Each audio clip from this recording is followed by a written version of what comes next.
monde, bienvenue à cette quatrième édition des Midis du Graphime organisée par le laboratoire Cinémédia. Donc, Graphime, c'est un acronyme pour le groupe de recherche sur l'avènement et la formation des identités médiatiques.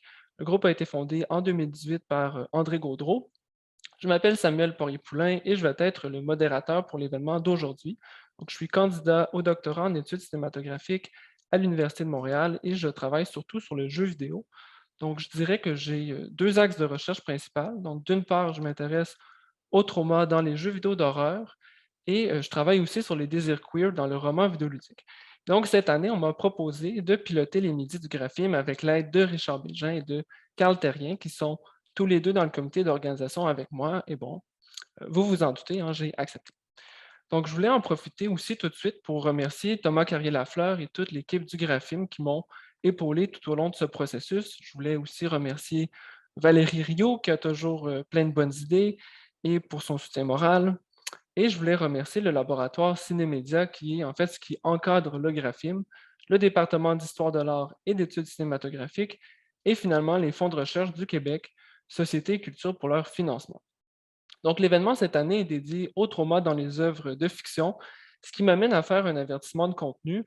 Sans grande surprise, on va parler aujourd'hui de nombreux sujets sensibles comme la mort, le deuil, les abus physiques, psychologiques et sexuels, le génocide et la colonisation.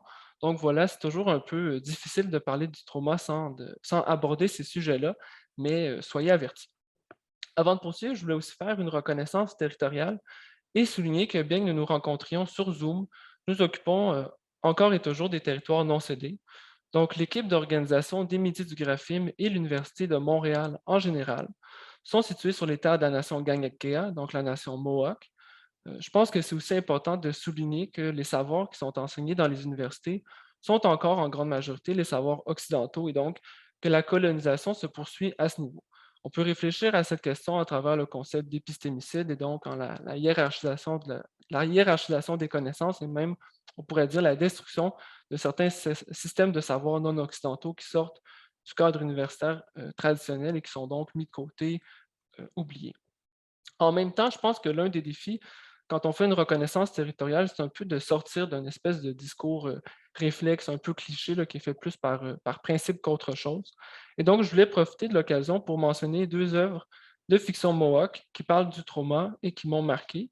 Donc, d'abord, il y a le film Beans qui a été réalisé par Tracy Deer qui vient de Kanawaki. Le film est sorti en 2020 et parle de la crise d'Oka. Et plus récemment, il y a eu la série télé Pour toi, Flora, donc qui est vraiment sortie en fait à l'automne dernier, qui a été écrite et réalisée par Sonia Bonsby-Boileau, qui a grandi entre Oka et Kanesatake et qui parle des pensionnats autochtones, du trauma intergénérationnel et du processus de guérison. Donc, deux œuvres importantes. Et là, je vous invite à garder ces deux œuvres-là en tête parce que je vais y revenir tantôt. Je pense que c'est aussi vital de réfléchir à notre manière d'aborder le trauma, à notre manière de le définir, de le conceptualiser dans les arts et les lettres, mais aussi dans la psychologie clinique. Donc, on peut se demander comment est-ce qu'on montre le trauma dans la culture populaire, donc dans le roman, dans le cinéma, dans le jeu vidéo. Quelle sorte de trauma est montré? Les études du trauma ont vraiment commencé dans les années 90. C'est un champ de recherche qui se veut à la base interdisciplinaire, mais il faut savoir qu'à l'époque, il y avait vraiment l'idée que le trauma était le résultat d'un événement soudain, ponctuel, qui venait créer un choc et profondément perturber l'organisation émotionnelle d'un individu. Donc, on peut penser à un vol à main armée, un accident d'avion, aller à la guerre. On sait maintenant, grâce aux travaux de chercheurs, chercheuses, beaucoup de chercheuses féministes, noires, autochtones, queer, que le trauma est beaucoup plus complexe que ça. Donc, il y a toute une série de travaux qui sont venus nous montrer que le trauma peut être, oui, le résultat d'un événement ponctuel, mais ça peut être aussi le résultat de microagressions, de cycles d'abus au sein d'une famille ou d'événements historiques comme la colonisation, le génocide ou l'esclavage. Donc maintenant, on parle de trauma insidieux, de trauma aussi intergénérationnel. Et finalement, c'est ça que Beans et Pour toi, Flora viennent nous montrer. Donc, on va essayer de prendre en considération tout ça aujourd'hui, bien que les présentations ne soient pas nécessairement dédiées à ces sujets-là, mais c'est quelque chose qu'on va essayer de garder en tête. Il y a plusieurs autres questions qui guident notre réflexion aussi, et je voulais donc en mentionner quelques-unes.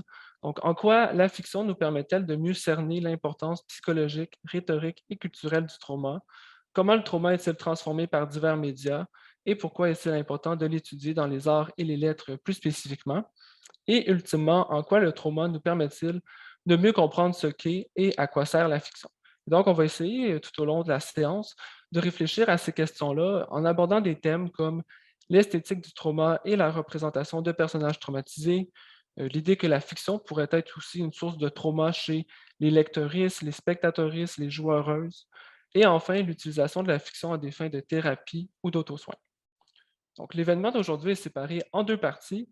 La première partie s'intitule Le trauma dans la fiction, représentation, témoignage et reconstruction de soi et va être dédiée à un speed colloque étudiant avec 5 présentations. Donc, on va avoir la chance d'entendre Kevser Guingard, Lisa Schwenk, Élise Marcinizine, Christopher Ravenel et Alexandre Couturier. Chaque personne va disposer de 12 à 13 minutes pour parler de son sujet et on va ensuite avoir une période de questions. Et donc, on va avoir en tout 20 minutes par présentation. Et ensuite, il va y avoir une pause de 20 minutes et finalement, on va conclure l'événement avec une table ronde bilingue français-anglais Vous avez des guides.